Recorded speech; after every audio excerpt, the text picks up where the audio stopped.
Hi, I'm Jesus Bustillos, and once again, I want to welcome you to another training session. In today's topic, we're going to be talking about how to schedule appointments. Now, before you start thinking that this is too fundamental for you, I just want to review some topics with you on this subject that make it very relevant.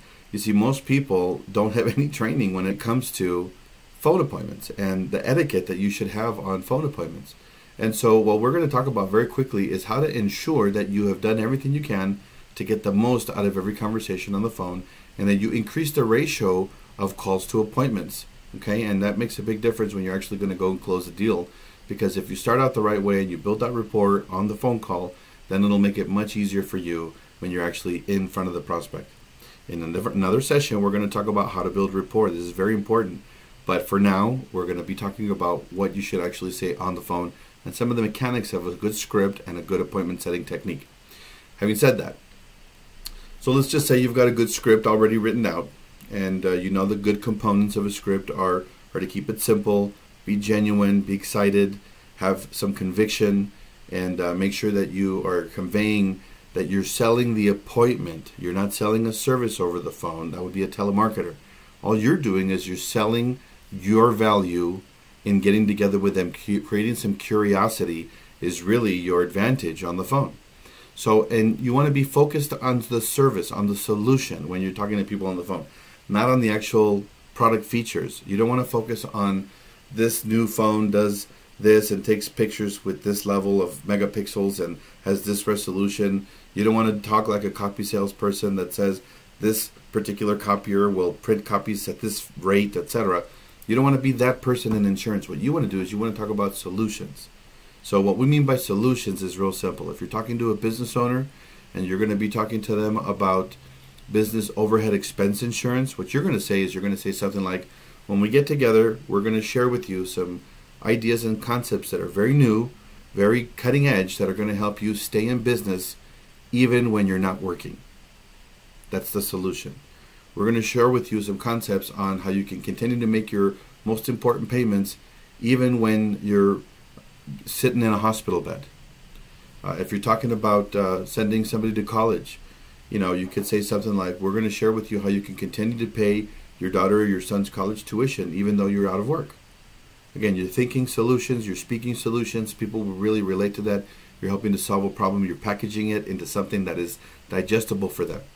Now, once you've done that and you've been listening and taking notes about the conversation at hand, you want to make sure you're being genuine and that you exercise the principle of pacing. Pacing is when you're speaking at the same speed as the person that you're talking to. Imagine a person that's jogging. If you're jogging much faster than they are and you're leaving them behind, well, that's kind of how it is on the phone if you're talking to them or in person. So, and vice versa, if you're speaking slower than they are and they're moving ahead further than you are, then same thing. You're not communicating very effectively. What's worse is that if you're speaking too fast, they may think of you as a slickster. They may think of you as somebody that is just trying to get something done right away and doesn't communicate a lot of rapport. It communicates, in fact, that they may be dealing with someone that's just trying to be very, very quick and not take their time. If you're dealing with someone that moves a lot faster in the way of speaking and you're moving slower, they may think of you as not very bright. So you want to make sure you're pacing. Try to mirror the pace at which they're speaking, because that'll communicate more rapport to their subconscious and allow you to really get through in a great way and communicate very, very effectively.